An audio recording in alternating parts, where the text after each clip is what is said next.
Olá, você está no canal de leituras da Thelma. O livro de hoje chama-se Os Borgias, de Alexandre Dumas. Narração, Thelma Schinkermann. Continuação do capítulo 11. O senhor de Villeneuve entrou em Roma depois dele e encontrou, na porta do povo, os embaixadores de várias potências, incluindo os da Espanha e de Nápoles, cujos soberanos, embora ainda não tivessem declarado abertamente sua hostilidade em relação à França, já começavam a demonstrar certa frieza.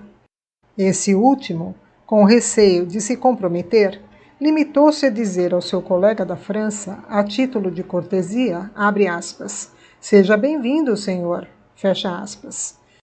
O mestre de cerimônias, surpreso com uma saudação tão curta, perguntou-lhes se não tinham mais nada a acrescentar e, como responderam que não, o senhor de Villeneuve lhes deu as costas e disse que aqueles que não têm nada a dizer não precisam de respostas.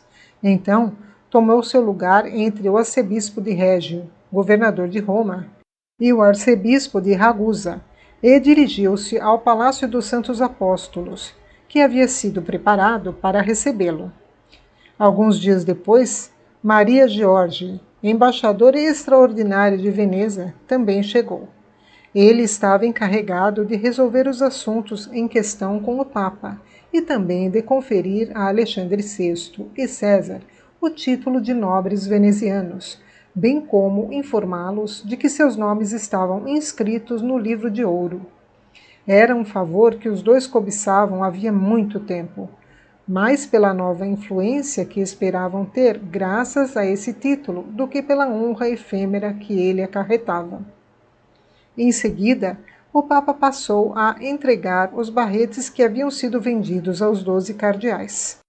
Os novos príncipes da Igreja foram Dom Diego de Mendoza, arcebispo de Sevilha, Jacques, arcebispo de Oristany, vigário-geral do Papa, Tomás, arcebispo de Esztergom-Piero, arcebispo de Régio, governador de Roma, Francisco Borgia, arcebispo de Cosenza, tesoureiro-geral, Jean, arcebispo de Salerno, vice-camerlengo, Luigi Borgia, arcebispo de Valença, secretário de Sua Santidade e irmão de João Borgia, envenenado por César, Antônio, bispo de Como, Giovanni Battista Ferrari, bispo de Módena, Emmanuel d'Albert, filho do rei de Navarra, cunhado do duque de Valentinois, e, por fim, Marco Cornaro, um nobre veneziano, em cuja pessoa a sua santidade retribuiu à Sereníssima República o favor que acabara de receber.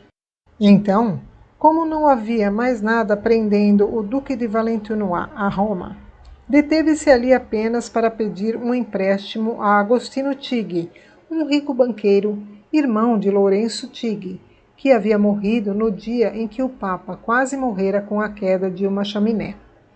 Em seguida, César partiu para a Romanha, acompanhado de Vitelloso Vitelli, Jean Paolo Baglioni e Jacopo de Santa Croce, à época seus amigos e, posteriormente, suas vítimas. A primeira ação de guerra do Duque de Valentinois foi contra Pesaro. Tratava-se da atenção afável de um cunhado, e João Sforza sabia muito bem quais seriam as consequências, pois, em vez de tentar defender seus territórios pegando em armas ou disputá-los em negociações, não quis expor as belas terras que havia governado por tanto tempo à vingança de um inimigo implacável, e implorou a seus súditos que permanecessem fiéis a ele, na esperança de dias melhores por vir. Então, fugiu para a Dalmácia. Malatesta, senhor de Rímini, seguiu seu exemplo, de modo que o duque de Valentinois conseguiu adentrar ambas as cidades sem desferir um único golpe. César deixou guarnições suficientes para trás e marchou para Faenza. Mas, nesse ponto, as coisas tomaram outros rumos. À época, Faenza estava sob o domínio de Astor Manfredi, um belo e valente rapaz de 18 anos. Ele havia sido abandonado pelos Bentivoglio, seus parentes próximos, e por seus aliados, os venezianos e florentinos, que, graças à amizade do rei da França com César, não ousaram enviar-lhe nenhuma ajuda. Forçado pelas circunstâncias e contando com o amor de seus súditos para com a sua família, decidiu defender-se ao máximo. Quando soube que o duque de Valentinois marchava contra ele, reuniu apressadamente todos os seus vassalos que estavam em condições de pegar em armas e os poucos soldados estrangeiros que aceitaram lutar por ele, mediante pagamento. Então, depois de juntar alimentos e munições, fechou-se com eles dentro da cidade.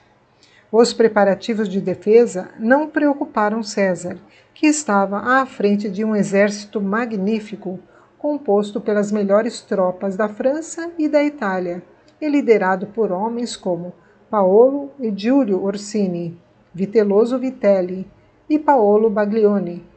Isso sem contar o próprio César. Eram os melhores capitães daquela época. Depois de ter feito um reconhecimento de terreno cuidadoso, o cerco começou de imediato, armando seu acampamento entre os rios Amona e Marziano e organizando a artilharia na direção de Forlì, para um ponto em que os sitiados haviam erguido um forte bastião. Passados alguns dias atarefados com as trincheiras, quando a brecha aberta se tornou viável, o duque de Valentinois ordenou um ataque e, para servir de exemplo aos seus soldados, foi o primeiro a marchar contra o inimigo. Apesar de sua coragem e a dos capitães que o acompanhavam, porém, Astor Manfredi se defendeu tão bem que os sitiantes foram repelidos com grandes baixas entre os soldados, e o corpo de um de seus líderes mais corajosos, Honório Savello, foi deixado para trás nas trincheiras. Faença, no entanto, apesar do heroísmo e coragem de seus defensores, não poderia ter resistido por muito tempo contra um exército tão formidável se o inverno não tivesse vindo em seu auxílio. Surpreso com a severidade da estação, sem tetos sob os quais se abrigar e sem árvores para acender fogo, visto que os camponeses haviam demolido suas casas e derrubado as árvores, o duque de Valentinois foi forçado a interromper o cerco e se estabelecer nas cidades vizinhas durante o inverno, a fim de estar preparado para retornar assim que a primavera chegasse. César não perdoava um insulto de ter sido repelido por aquela cidadezinha, acostumada a um longo período de paz, que era governada por um rapazote e estava privada de toda a ajuda de fora. Então ele jurou se vingar. Dividiu, portanto, o exército em 3 partes. Enviou a primeira para Imola, a segunda para Forlì, e ele mesmo levou a terceira para Cesena, que, de cidade de terceira categoria, foi repentinamente transformada em um centro de luxo e prazer. Na verdade, o espírito ativo de César não suportava a inércia. Sempre havia necessidade de guerras ou festejos. Assim, interrompida a guerra, começaram as festas, tão magníficas e empolgantes como lhe era de praxe.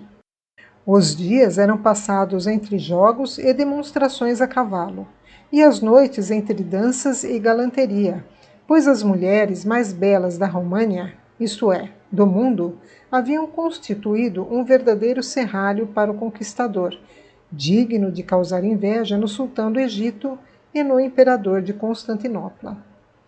Em um dos passeios que costumava fazer nos arredores da cidade, seguido por sua comitiva de nobres, bajuladores e cortesãs ilustres, que sempre estavam por perto, o duque de Valentinois avistou uma procissão tão numerosa descendo a estrada de Rimini, que certamente devia indicar a aproximação de alguém importante.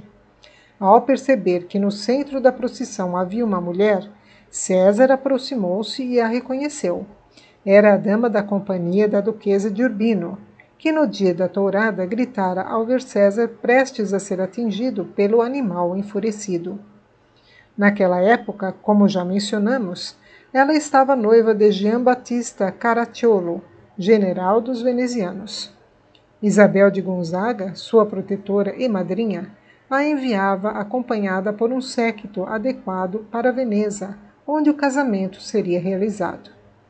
A beleza daquela jovem já havia impressionado César em Roma, porém, ao vê-la novamente, ela permanecia ainda mais encantadora do que da primeira vez.